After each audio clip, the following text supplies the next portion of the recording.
الرحمن الرحیم۔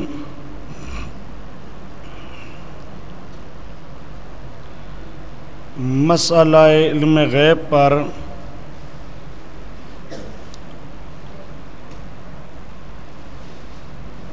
آیت نمبر 3۔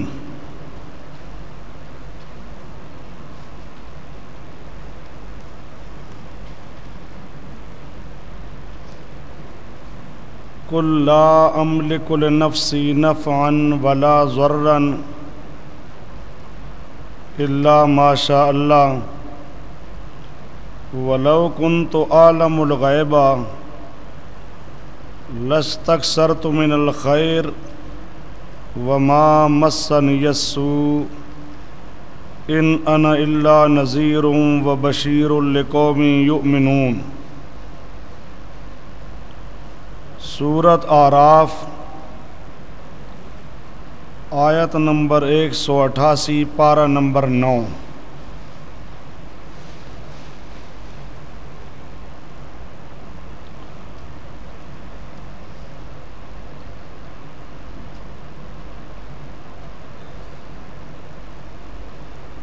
کہہ دیجئے میں اپنی نفس کے لیے نفع نقصان کا مالک نہیں، الا ماشاء اللہ وہی ہوتا ہے جو اللہ چاہتا ہے۔ ولو کنت عالم الغیب، اگر میں عالم الغیب ہوتا تو میں لستکثرت من الخیر، کثیر خیر جمع کر لیتا اور مجھے پریشانی نہ اٹھانا پڑتی۔ نہیں ہوں میں مگر ڈرانے والا اور بشارت دینے والا اس قوم کے لیے جو ایمان لاتی ہے۔ اب اس آیت کریمہ میں سب سے پہلے جو چیز دیکھنی ہے وہ الخیر اور السوء، یہ جو چھوٹے کاغذ ہیں آپ کے پاس اس پہ دیکھیں یہ آیت نمبر۔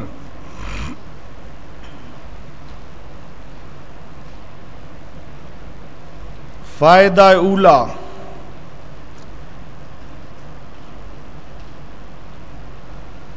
الخیر اور السوء جڑ اس آیت میں آ رہا ہے، لستکثرت من الخیر اور ما مسنی السوء، اس سے مراد دنیاوی نفع اور دنیاوی نقصان ہے۔ الخیر اور السوء، خیر سے مراد دنیاوی خیر، سوء سے مراد دنیاوی نقصان۔ اس کا ماخذ کہ دنیا والا خیر اور دنیا والا سوء مراد ہے، دینی خیر اور دین والا سوء مراد نہیں۔ ماخذ اس کا شان نزول، جو اس آیت کا شان نزول ہے، شان نزول میں دنیا والی خیر اور دنیا والے سوء کا ذکر ہے۔ جب شان نزول میں اس کا ذکر ہے تو اس آیت میں بھی وہی مراد ہوگا۔ شان نزول کیا ہے کہ مکہ والوں نے ان اہل مکہ قالوا، اہل مکہ نے کہا یا محمد الا یخبرک ربک، کیا تجھے تیرا رب بتاتا نہیں ہے بالسعر الرخیص قبل ان یغلو، مہنگا ہونے سے پہلے جب بھاؤ تھوڑا ہوتا ہے، سستا ہوتا ہے، تو کیا تجھے تیرے رب بتا نہیں دیتا؟ فتشتری ہے، تو اس وقت خرید لے جب یعنی سستا ہو، بھاؤ تھوڑا ہو، پھر فتربح عند الغلائے، پھر جب مہنگا ہو جائے تو اس وقت تو بیچ دے۔ یہ معالم التنزیل صفحہ 266۔ جلد نمبر 2۔ اب جو سوال کرنے والوں نے سوال کیا ہے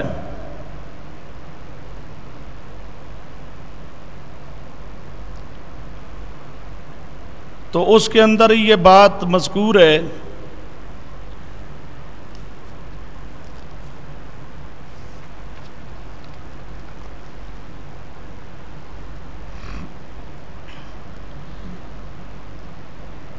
کہ ایک وقت ہوتا ہے جب نرخ زیادہ ہوتا ہے، ایک وقت ہوتا ہے جب نرخ کم ہوتا ہے۔ سیر رخیص سستا تے قبل ان یغلو مہنگا۔ آپ کو پتہ چل جائے، رب تجھے بتا دے کہ اب چیز سستی ہے، اس وقت تو خرید لیا کر، اور جب مہنگی ہو جائے اس وقت تو بیچ لیا کر۔ اب یہ خرید لینا سستے وقت میں اور بیچ دینا مہنگے وقت میں، یہ دنیا کا نفع ہے، دنیا کی خیر ہے، دنیا کا فائدہ ہے۔ اب اس پر اللہ پاک نے یہ آیت نازل کی اور کہا گیا کہ میرے پیارے پیغمبر آپ ان کو کہہ دیں کہ اگر میں عالم الغیب ہوتا، اللہ پاک نے اگر مجھے بتایا ہوتا اور مجھے پتہ ہوتا تو میں خیر دنیا والی جمع کر لیتا اور دنیا میں نقصان مجھے نہ اٹھانا پڑتا۔ اگر میں عالم الغیب ہوتا، اللہ پاک نے مجھے بتا دیا ہوتا کہ اب چیز مہنگی ہے، اب تو لے لے، پھر جس وقت مہنگی ہوگی اس وقت بیچ دینا، اگر یہ مجھے پتہ ہوتا تو میں خیر جمع کر لیتا، یعنی دنیا کا فائدہ، دنیا کا نفع میں جمع کر لیتا اور مجھے نقصان نہ اٹھانا پڑتا۔ یہ معنی ہے اس شان نزول کی روشنی میں۔ یہ آپ کے سامنے ایک ماخذ آیا کہ خیر سے مراد دنیا والا خیر اور سو سے مراد بھی دنیا والا سو ہے۔ آگے ماخذ نمبر 2 اور ماخذ نمبر 3۔ حضرت عبداللہ ابن عباس کہتی ہیں کہ یہاں جو اللہ پاک خیر کا ذکر کر رہا ہے، خیر سے مراد ہے من المال، مال کے اندر فائدے کا ہونا اور مال کے اندر نقصان کا ہونا۔ یہ در منصور صفحہ 151 جلد نمبر 3، تفسیر ابن کثیر صفحہ 273 جلد نمبر 2۔ اب عبداللہ ابن عباس نے بھی جو معنی کیا اس معنی کے متعلق پتہ لگا کہ یہاں خیر اور سود سے مراد کیا ہے؟ مال والا، دنیا کے مال، دنیا کے مال میں خیر فائدہ کا ہو جانا اور دنیا کے مال میں نقصان کا ہو جانا۔ ایک بات یہ سب سے پہلے اس آیت میں یہ ضروری ہوتا ہے کہ انسان یہ کہہ دے کہ خیر سے مراد اور سو سے مراد دنیا والی خیر، دنیا والا سو ہے۔ اس کی وجہ یہ ہے کہ آخرت کی خیر تو پیغمبر کریم کے لیے یقینی ہے۔ آخرت کی خیر کیا ہے؟ جنت میں چلے جانا۔ آخرت کی سو کیا ہے؟ جہنم کے عذاب سے بچ جانا۔ تو پیغمبر کریم تو الگ رہ گئے، صحابہ کے لیے جنت میں جانا یقینی، جہنم سے بچ جانا یقینی۔ اس لیے یہاں خیر اور سو میں آخرت والی خیر اور آخرت والا سو مراد نہیں ہے، مراد ہے دنیا والی خیر اور دنیا والا سو۔ یہ ایک فائدہ آپ کے پاس۔ دوسرا فائدہ، عالم الغیب، اس الغیب میں 3 احتمال ہیں۔ الغیب لو کنت عالم الغیب، یہ الغیب اگر میں غیب جانتا ہوتا، اس الغیب سے مراد کیا ہے؟ تو یہاں پر 3 احتمال ہیں۔ نمبر 1 مطلق غیب، نمبر 2 آگے آ رہا ہے کل غیب، نمبر 3 الف لام ماد خارجی والا۔ تو یہ 3 احتمال ہیں۔ اب پہلے لو مطلق غیب، تو یہاں پر مطلق غیب مراد نہیں ہے۔ مطلق غیب یہاں پر مراد نہیں ہے. بات سمجھو, مطلق غیب کا معنی کرو. اگر میں مطلق غیب جانتا ہوتا, مطلق غیب کیا ہے؟ یہ دنیا کا فائدہ, دنیا کا نقصان, بے شرع کا, اور اس سے ہٹ کر باقی دنیا کی چیزیں, باقی دنیا کی جتنی چیزیں ہیں. مطلق غیب تو ہر چیز کو شامل ہے نا. مطلق غیب اگر میں جانتا ہوتا تو مجھے کوئی نقصان نہ اٹھانا پڑتا, فائدہ ہی فائدہ ہوتا. اب مطلق غیب ایک آدمی کے پاس ہو لیکن اس غیب کا تعلق خیر اور سوء کے ساتھ نہ ہو. بات کو سمجھو. اب ایک غیب وہ ہے جس کا تعلق خیر اور سوء کے ساتھ ہے, دنیا والا خیر, دنیا والا سوء. ایک غیب وہ ہے جس کا اس کے ساتھ تعلق نہیں, اس کے علاوہ ہے. تو مطلق غیب کے اندر تو وہ بھی آ جائے گا. مطلق غیب کے اندر تو کوئی بھی غیب ہو تو وہ غیب آ جاتا ہے. اگر مطلق غیب ہوتا تو یہ فائدہ دنیا والا مجھے ضرور حاصل ہوتا, یہ ضروری نہیں ہے. مطلق غیب میرے پاس ہو لیکن اس مال والا اور خیر والا غیب یہ میرے پاس نہ ہو تو اس خیر والا فائدہ میں حاصل نہیں کر سکتا. اس لیے یہاں پر مطلق غیب مراد نہیں ہے. مطلق غیب سمجھو, مطلق غیب تو اس پر بھی بولا جاتا ہے, کسی اور پر بھی بولا جاتا ہے, کسی اور پر بھی بولا جاتا ہے, کسی اور پر بھی بولا جاتا ہے, مختلف اس کے افراد ہوتی ہیں. اب مطلق غیب کا کچھ حصہ مجھے معلوم ہو لیکن اس غیب کا تعلق اس کے ساتھ نہ ہو, اس غیب کا تعلق بے شرع کے ساتھ نہ ہو تو مجھے کوئی فائدہ نہیں ہوگا. اس لیے مطلق غیب بھی مراد نہیں.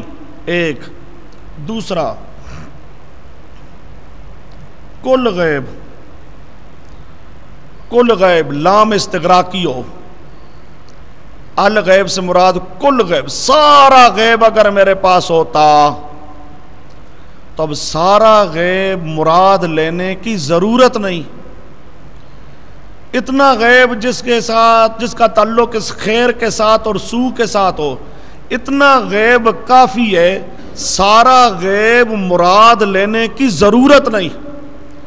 کو بات سمجھ آ رہی ہے؟ سارے غیب میں یہ بھی غیب آ جاتا, سارے غیب کے اندر تو یہ غیب بھی آ جاتا, اور غیب کا بھی پتہ ہوتا, اس غیب کا بھی پتہ ہوتا, لیکن سارا غیب مراد لینے کی ضرورت نہیں ہے. اس لیے سارا غیب بھی یہاں پر مراد ہو سکتا نہیں ہے. تیسرا, وہ مخصوص غیب جس کا اس بے شرع کے ساتھ تعلق ہے, جو خیر اور سوء ہے, یہ بے شرع والا جو غیب ہے اس غیب کے ساتھ جو تعلق ہے, یہ مخصوص غیب بے شرع والا, اور سمجھے بیچنے والا اور فائدہ حاصل کرنے والا, یہ دنیاوی فائدہ والا, دنیاوی نقصان والا, یہ مخصوص غیب اگر مجھے حاصل ہوتا تو میں خیر ہی خیر جمع کر لیتا اور مجھے کوئی نقصان نہ ہوتا. اب یہ مخصوص غیب یہاں پر مراد ہے. یہاں پر مراد کیا ہے؟ مخصوص غیب. مطلق غیب بھی مراد نہیں. جمی غیب الف لام استغراقی بنا کے وہ بھی مراد نہیں. مخصوص غیب یعنی الف لام آد خارجی,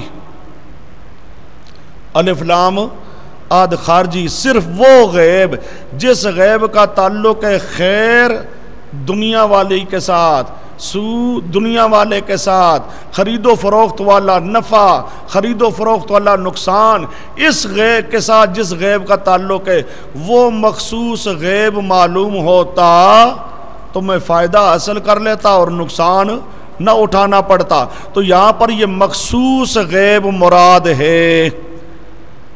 یہ دوسرا فائدہ آیا. اب سمجھو,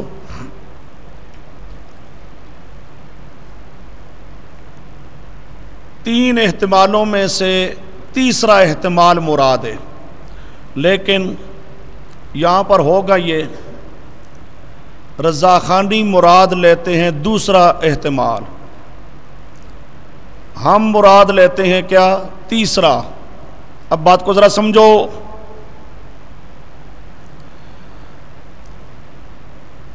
تیسرے احتمال میں الف لام بنتا ہے اس آد خارجی, دوسرے احتمال میں بنتا ہے استغراقی. اب سمجھو, الف لام کا معنی استغراقی الف لام والا مجازی ہے، اور آد خارجی والا معنی حقیقی ہے۔ الف لام سے مراد کیا ہو؟ آد خارجی والا الف لام، تو یہ معنی کیا ہے؟ حقیقی۔ اور الف لام سے مراد کیا ہو؟ استغراقی، یہ کیا ہے؟ مجازی۔ اب قانون لگاؤ، حقیقی معنی ممکن ہو تو مجازی معنی مراد ہو سکتا نہیں ہے۔ جب الف لام آد خارجی مراد ہو سکتا ہے تو استغراقی مراد لینے کی کوئی ضرورت نہیں ہوگی۔ بات سمجھے؟ چونکہ الف لام آد خارجی والا معنی حقیقی ہے اور لام استغراقی والا معنی کیا ہے؟ مجازی ہے۔ جب حقیقی معنی ممکن ہو تو مجازی معنی مراد ہو سکتا نہیں ہے، لہذا لام استغراقی والا معنی مراد نہیں ہو سکتا۔ اب آپ کے پاس آگے لکھا ہے، اگلا صفحہ دیکھو، اس پہ استغراق معنی مجازی ہے اور آد خارجی معنی حقیقی ہے۔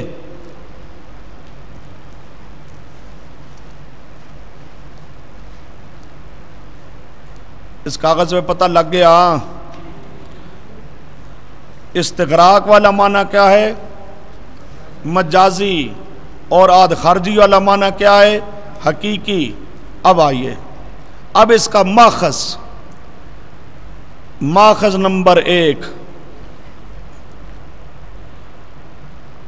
ماخذ نمبر 1، لا یکون ثم استغراق نعم یصار الیہ بقرینۃ المقام۔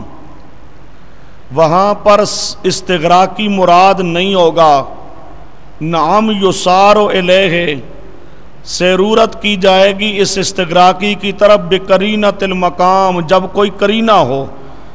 قرینہ ہو تو استغراقی معنی مراد ہوگا، ورنہ استغراقی معنی مراد نہیں ہوگا۔ یہ حاشیہ عبد الغفور صفحہ 2۔ اب سمجھو،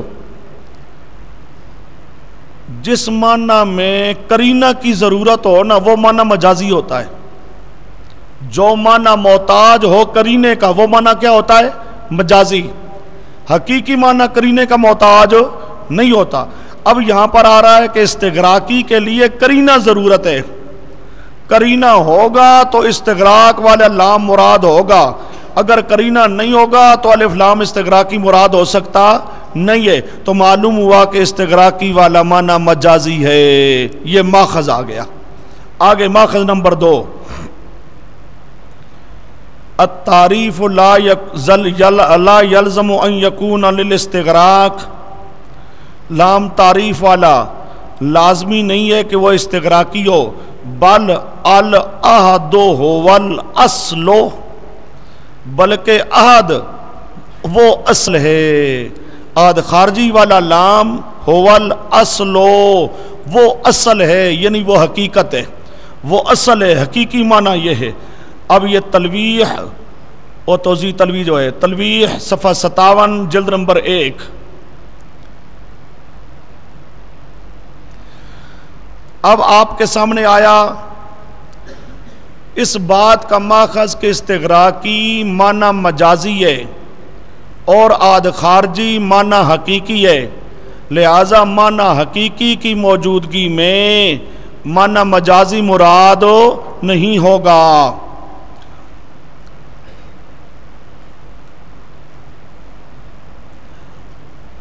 افہم سلف، اب اس آیت پر معنی کیا ہے؟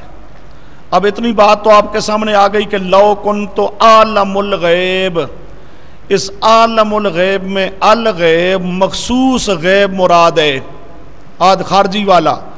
مخصوص غیب کون سا؟ جس کا خیر دنیاوی اور سود دنیاوی کے ساتھ تعلق ہے، صرف وہ غیب، خرید و فروخت والا غیب، اور سمجھے، خرید و فروخت والا غیب، یہ مخصوص غیب اگر میں جانتا ہوتا تو لستکثرت من الخیر، تو میں خیر بڑی جمع کر لیتا۔ یعنی یہ مخصوص غیب جانتا ہوتا، یہ بعض غیب مخصوص غیب بھی میں نہیں جانتا۔ وہ سمجھے یہ مخصوص غیب کا بھی مجھے اللہ نے علم عطا نہیں کیا، اس مخصوص غیب کا بھی علم اللہ پاک نے مجھے عطا نہیں کیا۔ اگر اللہ نے مجھے عطا کیا ہوتا تو میں فائدہ ہی فائدہ حاصل کر لیتا اور مجھے کبھی نقصان نہ اٹھانا پڑتا۔ اب آئیے فہم سلف اسی آیت کا معنی۔ امرہ اللہ ان یفوض الامور الیہ، اس آیت میں اللہ پاک حکم دے رہا ہے اپنے پیغمبر کو کہ پیغمبر کریم اپنے معاملات کو اللہ کے سپرد کر دے۔ ان یفوض الامور الیہ، اپنے معاملات اللہ کے سپرد کر دے۔ وَأَن يُخْبِرَ عَن نَفْسِهِ، سمجھو، اور اللہ حکم دیتا ہے کہ اپنے نفس کے بارے میں خبر دے۔ ان یخبر عن نفسہ، اپنے بارے میں بتا دے، خبر دے دے۔ کیا خبر دے دے؟ اب یہ لفظ دیکھو، کیا خبر دے دے؟ انہ لا یعلم الغیب المستقبلا، اپنے بارے میں بتا دے لوگوں کو کہ میں غیب مستقبل نہیں جانتا۔ ولا اطلاع لہ علی شیء من ذلک، اور نہیں اطلاع ہے اس میں سے کسی پر الا مگر اتنا کچھ پتا ہے اطلعہ اللہ، جتنی اللہ نے بتائی ہے اتنی پتا ہے، اس کے علاوہ مجھے یہ مخصوص غیب بھی پتا کوئی نہیں۔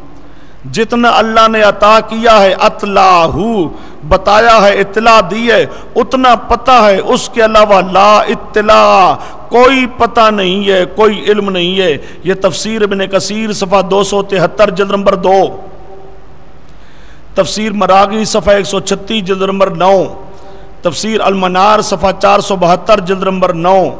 نیز دیکھیے تفسیر خازن و معالم صفحہ 265 جلد نمبر 2، تفسیر مدارک صفحہ 166 جلد نمبر 2، تفسیر کبیر صفحہ 89 جلد نمبر 15، روح المعانی صفحہ 121 جلد نمبر 9، تفسیر ابن جریر صفحہ 97 جلد نمبر 9، تفسیر قرطبی صفحہ 337 جلد نمبر 7، جامع البیان صفحہ 144، تفسیر ابو سعود صفحہ 218 جلد نمبر 2، تفسیر مزری صفحہ 496 جلد نمبر 3، تفسیر کشاف صفحہ 185 جلد نمبر 2۔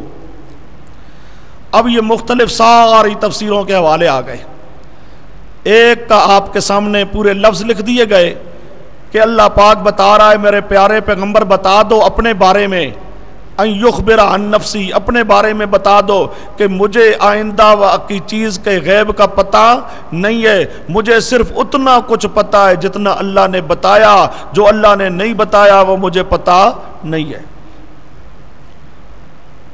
اب یہ آپ کے سامنے آیا جی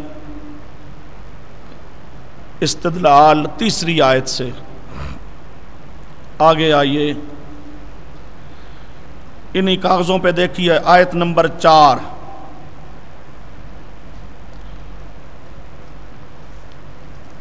آیت نمبر 4، قُلْ لَا أَقُولُ لَكُمْ عِنْدِي خَزَائِنُ اللَّهِ وَلَا أَعْلَمُ الْغَيْبَ، سورۃ انعام آیت نمبر 50 پارہ 7۔ آیت نمبر 4،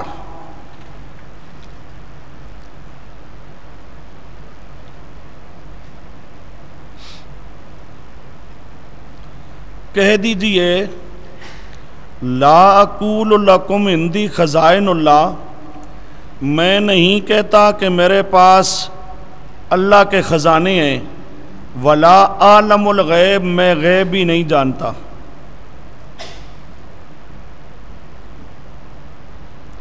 پھر آگے آ رہا ہے ولا اقول لکم انی ملک، میں یہ بھی نہیں کہتا کہ میں نور ہوں۔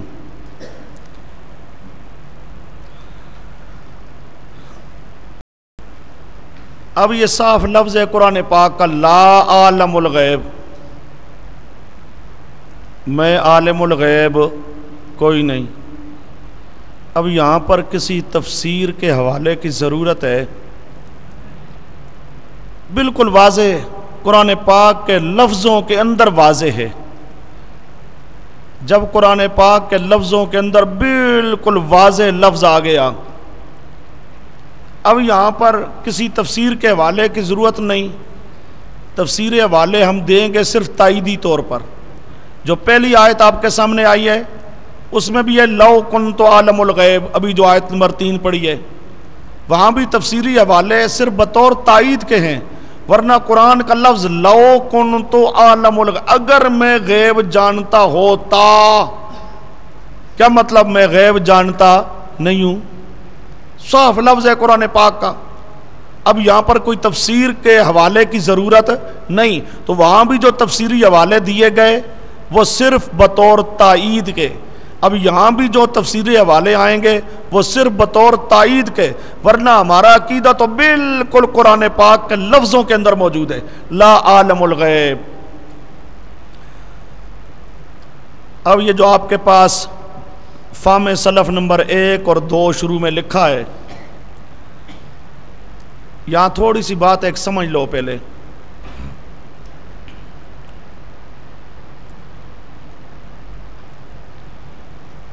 یہ فہم سلف نمبر 1 اور 2 کا مطلب پہلے سمجھ لو۔ یہاں پر 2 دعووں کا ذکر آ رہا ہے، ایک دعویٰ ہے خدائی کا، دوسرا دعویٰ ہے نور ہونے کا۔ ایک دعویٰ الہیت خدائی کا دعویٰ، دوسرا دعویٰ کیا ہے؟ ملکیت نور ہونے کا دعویٰ۔ اب اس آیت میں بتایا جا رہا ہے کہ پیغمبر کریم آپ اعلان کر دیں، کہہ دیں میں دونوں دعووں میں سے کوئی دعویٰ نہیں کرتا، میں دونوں دعووں سے بیزار ہوں، نہ میں نے خدائی کا دعویٰ کیا نہ میں نے ملک نور ہونے کا دعویٰ کیا۔ خدائی کا جو دعویٰ ہے اس کا دار و مدار 2 چیزوں پر ہے، خدائی کے دعوے کا دار و مدار 2 چیزوں پر، ایک خزانوں کا مالک ہونا، دوسرا عالم الغیب ہونا۔ خزانوں کا مالک ہونا اور دوسرا کیا ہے؟ عالم الغیب ہونا۔ ان 2 کے بارے میں دعویٰ کرنا ایسا ہے جیسے خدائی کا دعویٰ کرنا۔ پیغمبر کریم آپ کہتے ہیں میں نے تو کوئی خدا ہونے کا دعویٰ نہیں کیا، وہ سمجھے، اگر خدا ہونے کا دعویٰ کرتا پھر میں کہتا کہ میرے پاس خزانے بھی ہیں تو میں عالم الغیب بھی ہوں۔ میں نے تو خدا ہونے کا دعویٰ نہیں کیا، میں نے پیغمبر کا ہونے کا دعویٰ کیا ہے۔ سمجھو میرا دعویٰ کیا ہے؟ پیغمبر ہونے کا، اور پیغمبر کے پاس خزانے بھی نہیں ہوتے، پیغمبر کے پاس علم غیب بھی نہیں ہوتا۔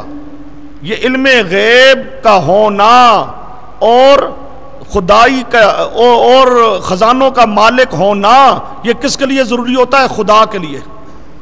وہ سمجھے، اگر میں دعویٰ کرتا خدائی کا تو پھر میرے پاس علم غیب بھی ہوتا، خزانوں کا میں مالک بھی ہوتا، لیکن میں نے تو خدائی کا دعویٰ نہیں کیا۔ میرا دعویٰ ہے کہ میں تو پیغمبر ہوں، اور پیغمبر کے پاس نہ علم غیب ہوتا ہے تو نہ خزانوں کا مالک ہونا ہوتا ہے۔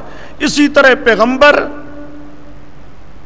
بشر ہوتا ہے، پیغمبر نور نہیں ہوتا۔ میں نے ملکیت کا دعویٰ بھی نہیں کیا، اگر میں نے ملکیت کا دعویٰ کیا ہوتا پھر تم اعتراض کرتے، میں نے خدائی کا دعویٰ کیا ہوتا تب تم اعتراض کرتے۔ میں نے وہ دعوے نہیں کیے، میں تو کہتا ہوں میں بشر ہوں، اور بشر کے لیے ملک ہونا بھی ضروری نہیں، بشر کے لیے علم غیب بھی ضروری نہیں، اور بشر کے لیے خزانوں کا مالک ہونا بھی ضروری نہیں، جو بشر نبی ہو۔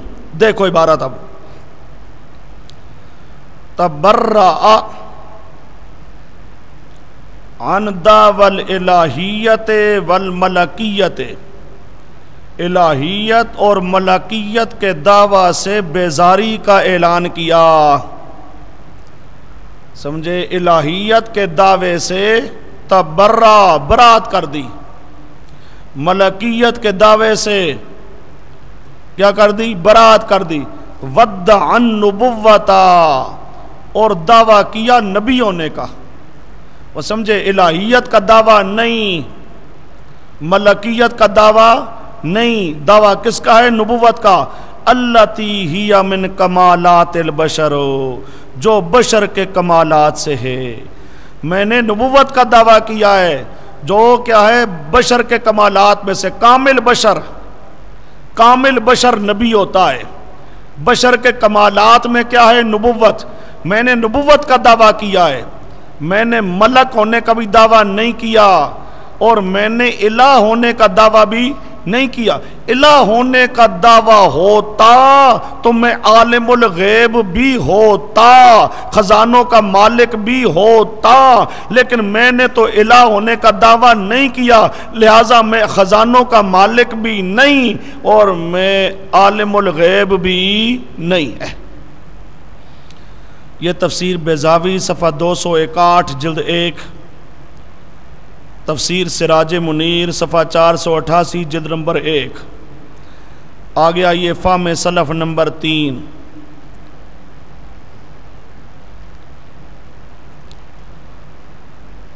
جعل مجموع قولہ عندی خزائن اللہ ولا عالم الغیب، یہ دو جملے ان کا مجموعہ کیا عبارتاً عن نفی الالوہیت، یہ عبارت ہے الہ ہونے کی نفی سے۔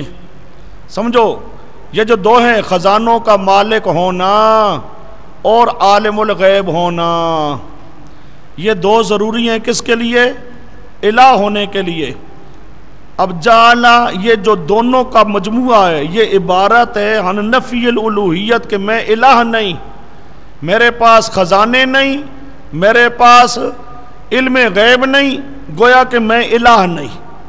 اور سمجھے ان دو کی نفی کرنا ایسے ہے جیسے نفی کرنا الہیت کی، جیسے نفی کرنا کس کی؟ الہیت کی۔ میرے پاس غیب کے میرے پاس خزانے بھی نہیں اور میں عالم الغیب بھی نہیں، کیا مطلب؟ گویا کہ میں الہ نہیں۔ کیوں؟ لأن قسمت الارزاق بین العباد، کیونکہ بندوں کے درمیان رزق تقسیم کرنا، ومعرفت علم الغیب، اور علم غیب کی پہچان کا ہونا، مخصوصان بھی، یہ دونوں اللہ کے ساتھ مخصوص ہیں۔ خزانوں کا مالک ہونا بھی اللہ کے ساتھ مخصوص، علم غیب بھی اللہ کے ساتھ مخصوص، اور یہ جس کے اندر دو صفتیں ہوں وہ الہ ہوتا ہے۔ اور سمجھے جس کے اندر یہ دو صفتیں ہوں وہ کیا ہوتا ہے؟ الہ ہوتا ہے۔ اور پیغمبر کریم اپنے بارے میں کہتا ہے کہ میں الہ نہیں ہوں، میں الہ نہیں ہوں، اس لیے میرے پاس خزانے بھی نہیں، میرے پاس علم غیب بھی نہیں ہے۔ حاشیہ شہاب بر بیضاوی صفحہ 65 جلد نمبر 4۔ بیضاوی شریف تفسیر بیضاوی ہے، اس کا اوپر حاشیہ ایک شیخ زادہ ہے اور ایک یہ حاشیہ ہے شہاب بر بیضاوی، اور یہ حاشیہ شہاب بڑا قیمتی حاشیہ ہے۔ یہ کتاب تفسیر بیضاوی کے اوپر یہ حاشیہ یعنی شہاب جو شرح ہے گویا کہ بیضاوی کی، یہ شہاب جو شرح ہے بیضاوی کی، بڑی قیمتی کتاب ہے، بڑی بہترین کتاب۔ قرآن کی تفسیر میں بڑے عجیب عجیب نکتے اس نے لکھے گئے، صرفی، ناوی اور مختلف چیزیں لکھتا ہے، بہت بڑا علم کا سمندر ہے، بڑی چیزیں لکھتا ہے۔ اچھا جی، آگے فہم سلف نمبر 4۔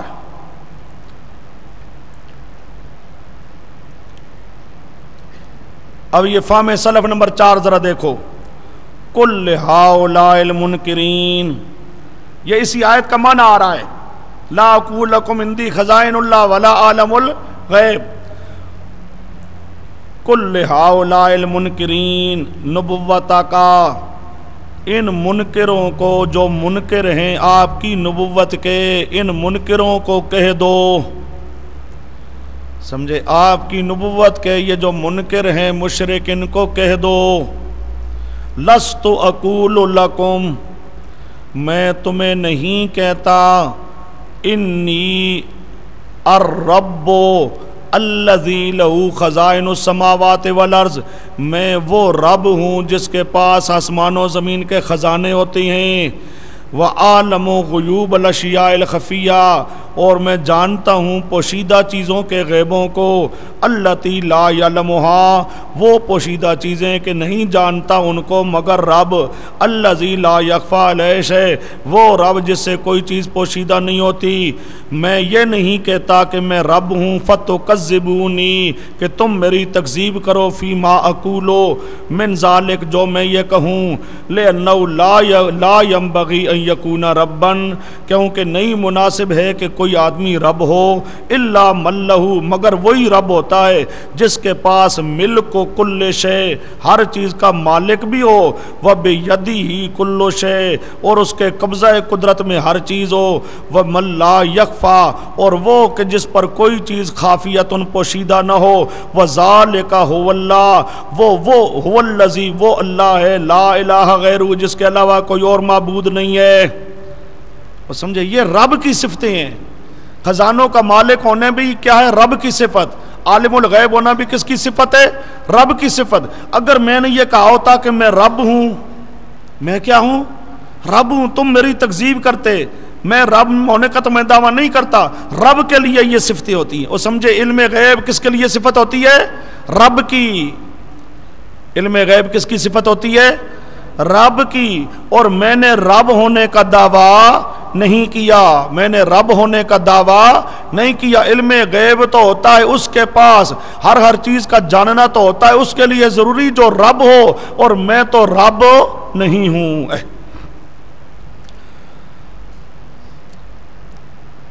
اب اس فہم سلف کس سے کیا معلوم ہوا؟ جو پیغمبر کو عالم الغیب سمجھتا ہے گویا کہ وہ پیغمبر کو رب سمجھتا ہے۔ سمجھو اس فہم سلف سے کیا فائدہ حاصل ہوگا کہ عالم الغیب جو سمجھتا ہے پیغمبر کو، وہ گویا کہ پیغمبر کو کیا سمجھتا ہے؟ رب۔ یہ عالم الغیب ہونا صفت ہے کس کی؟ رب کی۔ کس کی صفت ہے؟ رب کی۔ فہم سلف نمبر 5، ولا عالم الغیب، یہ تفسیر ابن کثیر کا حوالہ آ رہا ہے۔ اے ولا اقول لکم انی عالم الغیب انما ذالک من علم اللہ، انما ذالک، یہ علم غیب، من علم اللہ، اللہ کا علم ہے۔ علم غیب کیا ہے؟ اللہ کا علم ہے۔ ولا اطلع منہ، اور مجھے اطلاع نہیں اس کی، الا علی ما اطلعنی علیہ، مگر اتنا کچھ جتنا اللہ نے مجھے اطلاع دے دی۔ وہ سمجھے علم غیب اللہ کا علم ہے۔ علم غیب من علم اللہ، کس کا علم ہے؟ اللہ کا۔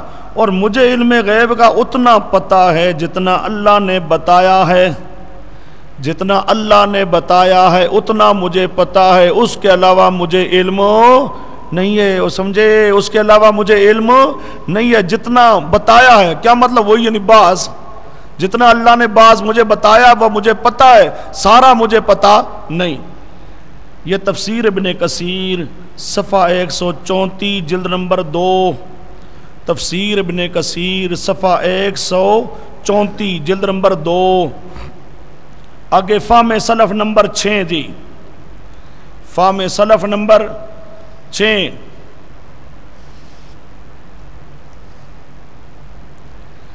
آئیے دیکھو،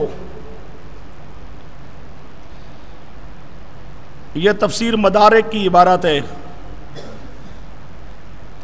لا ادعی ما یستبعد فی العقول، لا ادعی ما یستبعد فی العقول، میں نہیں دعویٰ کرتا اس چیز کا جو عقل میں بعید ہو، جو عقلاً بعید ہو، عقل اس کو بعید سمجھے، اس بعید از عقل چیز کا میں دعویٰ نہیں کرتا۔ دیکھو، نہیں دعویٰ کرتا اس کا یستبعد فی العقول، جو عقول کے اندر بعید سمجھا جائے۔ وہ کیا؟ عقل کے نزدیک بعید چیز کیا ہے؟ ان یکون لبشر، کہ ہو واسطے بشر کے میں مل کے خزائن اللہ، اللہ کے خزانوں کا مالک ہونا، و علم الغیب اور علم غیب کا ہونا۔ وہ سمجھے یہ خزانوں کا مالک ہونا اور علم غیب ہونا بشر کو یہ کیا ہے؟ عقلی طور پر بعید ہے۔ وہ سمجھے عقلی طور پر کیا ہے؟ بعید۔ سمجھو عبارت کو، عقلی طور پر یہ بعید ہے کہ ہو بشر اور خزانوں کا مالک ہو بشر اور عالم الغیب ہو، یہ عقلاً کیا ہے؟ بعید ہے۔ اور ایسی بعید بات، عقلاً بعید ہے کیا مطلب؟ یعنی غلط ہے۔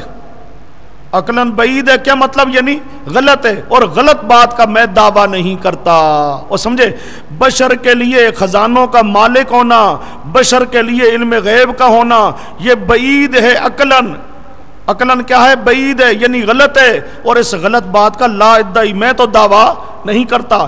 اسی طرح دعوی الملکیت، ہو بشر تو دعویٰ کرے نور کا، ہو بشر تو دعویٰ کرے نور کا، یہ بھی کیا ہے؟ بعید ہے۔ یہ بھی کیا ہے؟ بعید ہے، غلط ہے، اس کا بھی میں دعویٰ نہیں کرتا۔ میں نے ملکیت کا دعویٰ بھی نہیں کیا۔ آگے وَإِنَّمَا أَدَّعِي، میں تو دعویٰ کرتا ہوں، انما حصر ہے، یہ پہلا میں نے دعویٰ نہیں کیا، میرا دعویٰ صرف یہ ہے مَا كَانَ لِكَثِيرٍ مِّنَ الْبَشَرِ، جو بہت سارے بشر کے لیے ہے، وہ کیا؟ نبوت ہو۔ جس طرح کئی بشر پیغمبر بنے، میں نے بھی اس نبوت کا دعویٰ کیا ہے، جس طرح پہلے پیغمبر بشر بھی تھے نبی بھی تھے، میں پیغمبر میں بشر بھی ہوں تے نبی بھی ہوں۔ اور سمجھے اب بشر کے لیے نبوت کا ہونا صحیح، لیکن بشر کے لیے علم غیب کا ہونا بعید۔ وہ سمجھو بشر کے لیے علم غیب کا ہونا، ہاں کیا معنی آپ کر رہی ہیں؟ بشر کے لیے علم غیب کا ہونا کیا ہے؟ بعید ہے، غلط ہے۔ وہ سمجھے میں اس غلط کا دعویٰ نہیں کرتا۔ اور بشر کے لیے نبوت کا ہونا، بشر کے لیے نبوت کا ہونا یہ صحیح ہے، اس کا میں نے دعویٰ کیا۔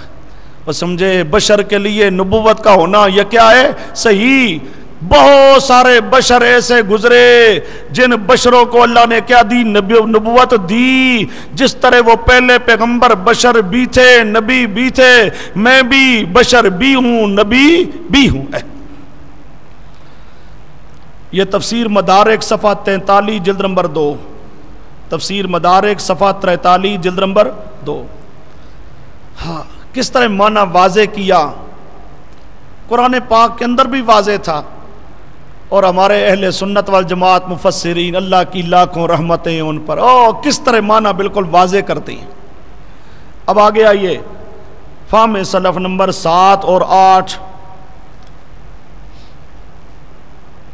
7 اور دیکھو، لیس عندی خزائن رزق اللہ، لیس عندی خزائن رزق اللہ کے رزق کے خزانے میرے پاس نہیں ہیں، میری قدرت میں نہیں ہیں۔ فَأَخْبَرَ، نبی پاک نے خبر دی، أَنَّ ذَلِكَ بِيَدِ اللَّهِ، کہ یہ خزانوں کا مالک ہونا بِيَدِ اللَّهِ، اللہ کے قبضے میں ہے۔ خزانے، رزق کے خزانے اللہ کے ہاتھ میں ہیں، لا بیدی، میرے ہاتھ میں نہیں ہیں۔ وہ سمجھے رزق کے خزانے کس کے پاس ہیں؟ اللہ کے پاس ہیں، میرے پاس نہیں ہیں۔ آگے ڈیش جا کے آگے پھر فَأَجَابَهُمْ، نبی پاک نے ان کو جواب دیا کہ لا عالم الغیب، میں غیب نہیں جانتا۔ نبی پاک نے ان کو جواب دیا کہ میں غیب نہیں جانتا۔ آگے پھر ڈیش لکھا کے آگے خلاصہ ہے، معنی الآیت، آیت کا معنی نکلا، ان النبی اعلمہم، نبی پاک نے ان کو بتایا، نبی پاک نے اعلمہم ان کو بتایا، کیا بتایا؟ انہو لا یملک خزائن اللہ، کہ وہ اللہ کے خزانوں کا مالک نہیں ہے، اور بتایا انہو لا یعلم الغیبہ، بتایا نبی پاک نے کہ وہ غیب کو نہیں جانتا ہے، فیخبر بما کانا، کہ خبر دے ما کانا کی، وما سیکون، اور جو ہونے والا ہے اس کی خبر دے۔ یہ جانتا نہیں ہے، غیب جانتا نہیں تو ما کانا ما یکون کی خبر دے سکتا بھی نہیں۔ صاف لفظ آ گئے، نبی پاک نے بتایا لوگوں میں نہیں جانتا، غیب کو نہیں جانتا کہ میں تمہیں آئندہ کی خبریں دوں۔ یہ تفسیر خازن صفحہ 114 جلد نمبر 1 اور تفسیر زاد المسیر صفحہ 31 جلد نمبر 2۔ اچھا جی، اب یہ آیت نمبر 4 ہو گئی، 4 کے بعد آیت نمبر 5 دیکھو ان دوسرے کاغذوں پر، پھر آیت نمبر 6 یہاں پھر آئے گی۔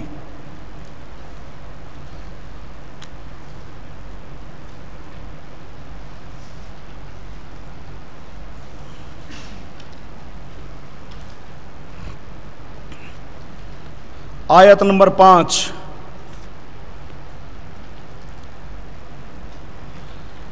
ان الساعۃ آتیۃ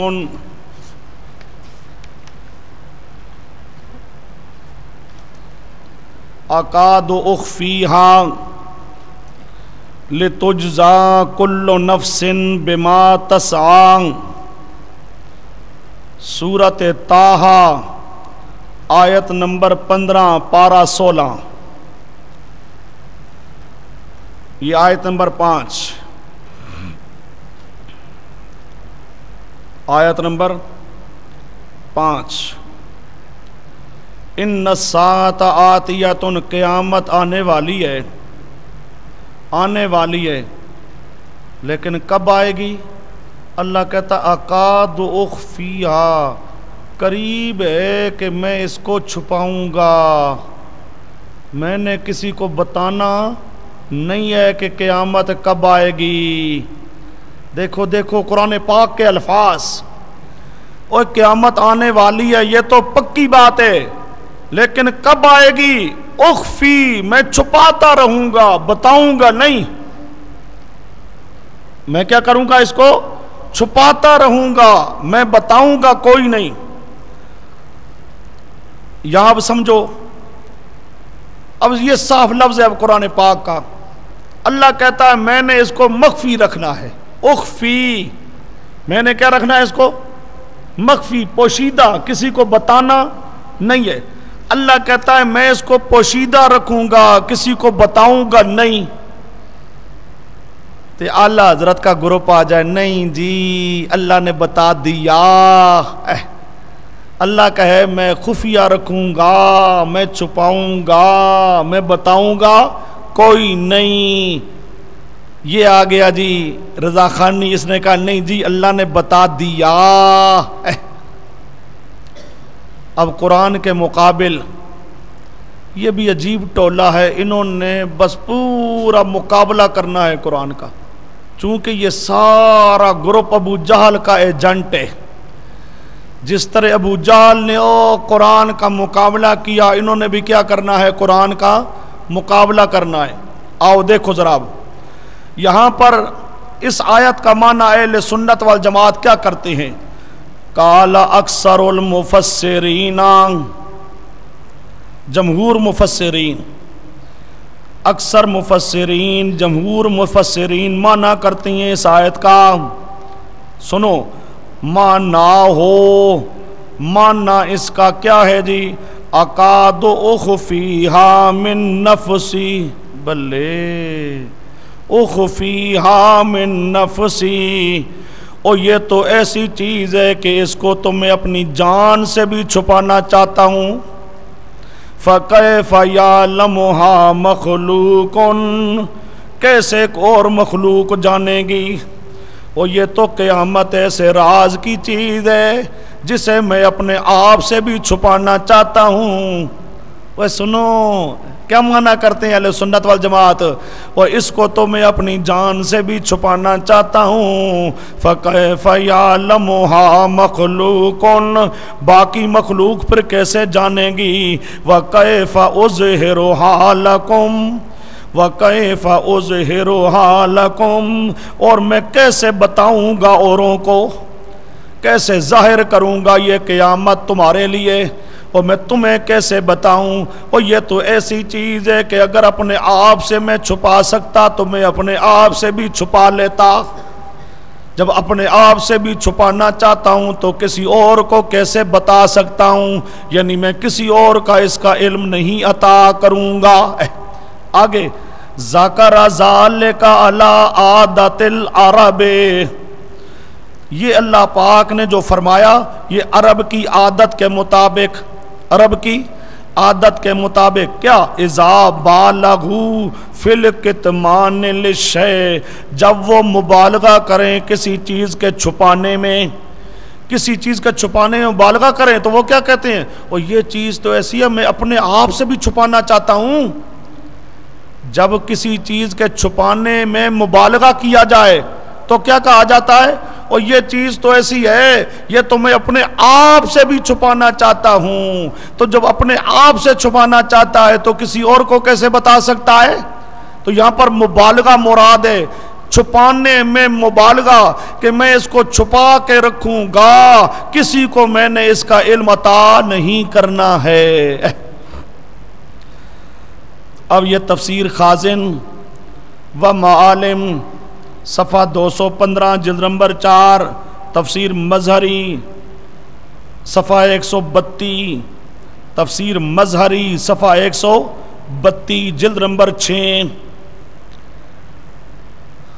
اب اہل سنت والجماعت کیا معنی کر رہے ہیں یہ آیت کا، اللہ یہاں چھپانے میں بڑا مبالغہ کر رہا ہے، چھپانے میں، وہ سمجھے چھپانے میں کیا کر رہا ہے، مبالغہ۔ تو موجودہ زمانے کا مشرک کہتا ہے نہیں جی ظاہر کر رہا ہے، اللہ کہتا ہے میں اس کو چھپاتا ہوں، چھپا کے رکھوں گا، کسی کو نہیں بتاؤں گا۔ آگے اور معنی سنو، حضرت عبداللہ ابن عباس فرماتے ہیں اکادو اخفیہا، اکادو نا اخفیہا یقولو، اکادو اخفیہا یقولو لا اطلعو علیہا احدن غیری۔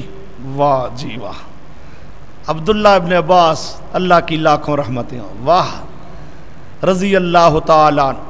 معنی کرتا ہے، معنی کیا کیا، اکاد و اخفیا، کیا معنی ہے جی اس کا، معنی کیا ہے، کہتے ہیں معنی ہے کہ لا اطلعو، لا اطلعو علیہا، لا اطلعو علیہا احدن غیری، میں نے اپنے علاوہ کسی کو بتانا ہی نہیں ہے، لا اطلعو میں کسی کو بتاؤں گا کوئی نہیں، لا اطلعو علیہا احدن، احدن کسی کو بھی میں نے نہیں بتانا ہے، میں کسی کو نہیں بتاؤں گا، یہ ایسی چیز ہے جو میں کسی کو بھی نہیں بتاؤں گا۔ یہ معنی کیا کیا صحابی نے، وہ سمجھے آیت کا معنی کیا کیا صحابی نے، کہ اللہ کہتا ہے میں اس کو چھپاؤں گا، کسی کو بتاؤں گا کوئی نہیں، کسی کو بتاؤں گا کوئی نہیں۔ آگے قتادہ تابی، یہ قتادہ تابی ہے، وہ معنی کرتا ہے، قتادہ تابی فرماتے ہیں لعمری، لعمری، او مجھے اپنی عمر کی قسم ہے، او مولی عمر کی پارٹی بات مان لو، لعمری، عمر چروی پاکستان کا بریلویوں کا مولوی ایسے گزرا ہے جیسے دوسرا احمد رضا خان تھا، وہ مقیاس حنفیت اس کی کتاب ہے، قرآن پاک کی جب تحریف کرتا تھا تو بڑا محرف تھا، خوش آواز بڑا تھا، بڑا خوش آواز تھا، آیتیں پڑھتا تھا، بڑی لے لگا کے بڑے مزے سے آیتیں پڑھتا تھا، آیتیں پڑھ کے عوام کو ایک دفعہ بالکل پاگل بنا دیا کرتا تھا، مست کر دیا کرتا تھا، اور پھر قرآن پاک کے معنی بگاڑتا تھا اور کہتا تھا دیکھو اللہ کہتا ہے میں نے علم دے دیا، تے وہابی کہتے ہیں نہیں دیا۔ ایک مناظرہ تھا حضرت شیخ القرآن رحمۃ اللہ تعالی علیہ کے ساتھ، مناظرے میں اپنے اوپر اس نے چادر کر لی، اب بیٹھا ہوا ہے سامنے حضرت شیخ شاہ صاحب وغیرہ یہ حضرات بیٹھی ہیں، ادھر یہ ہے، اس نے کیا کر لیا، اوپر چادر کر لی بلکہ منہ دوسری طرف کر لیا۔ اب لوگوں نے کہا حضرت یہ کیا؟ وہ وہابی گستاخ نہیں ہوئے، میں آخنا میں انہاں نوں ویکھنا نہیں چاہتا، توبہ توبہ ہوئے ویکھن دے قابل نہیں ہو، مارو انہاں نوں۔ مطلب کیا ہے، لڑائی شروع ہو جائے تو میری جان چھوٹ جائے۔ بڑا عجیب قسم کا آدمی تھا۔ اچھا جی، لا عمری، بات یہاں سے آ گئی تھوڑی سی، لا عمری حضرت قتادہ کہتے ہیں مجھے اپنی عمر کی قسم، مجھے اپنی عمر کی قسم، واہ لقد اخفا، لقد اخفاہا، عبارہ صحیح کر لو، لقد اخفاہا اللہ من الملائکۃ المقربین ومن الانبیاء المرسلین، لعمری مجھے اپنی عمر کی قسم، مجھے اپنی عمر کی قسم، لقد اخفاہ اللہ، اللہ نے اس قیامت کو پوشیدہ رکھا، کس سے؟ من الملائکۃ المقربین، ملائکہ مقربین سے بھی خفیہ رکھا، ومن الانبیاء المرسلین، اور انبیاء مرسلین سے بھی اللہ نے اس کو خفیہ رکھا، کسی کو بتایا کوئی نہیں، نہ کسی فرشتے کو اللہ نے بتایا، نہ کسی نبی رسول کو اللہ نے بتایا، اللہ نے چھپا کر رکھا۔ یہ تفسیر ابن کثیر، تفسیر ابن کثیر صفحہ 144 جلد نمبر 3، تفسیر در منصور، تفسیر در منصور صفحہ 294 جلد نمبر 4، آگے تفسیر ابن جریر، تفسیر ابن جریر صفحہ 98 جلد نمبر 16، تفسیر قرطبی صفحہ 184 اور 185 جلد نمبر 11۔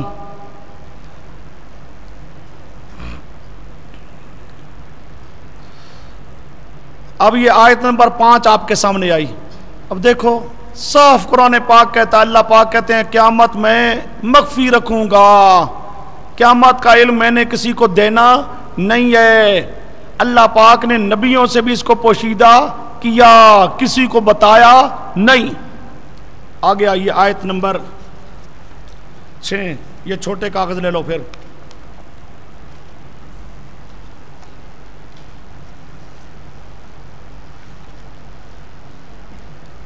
آیت نمبر 6، وَعِندَهُ مَفَاتِحُ الْغَيْبِ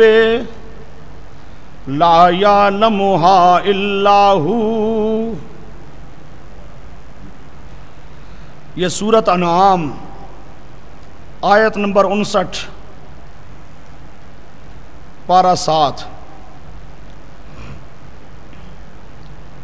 دیکھو جی، وَعِندَهُ مَفَاتِحُ الْغَيْبِ،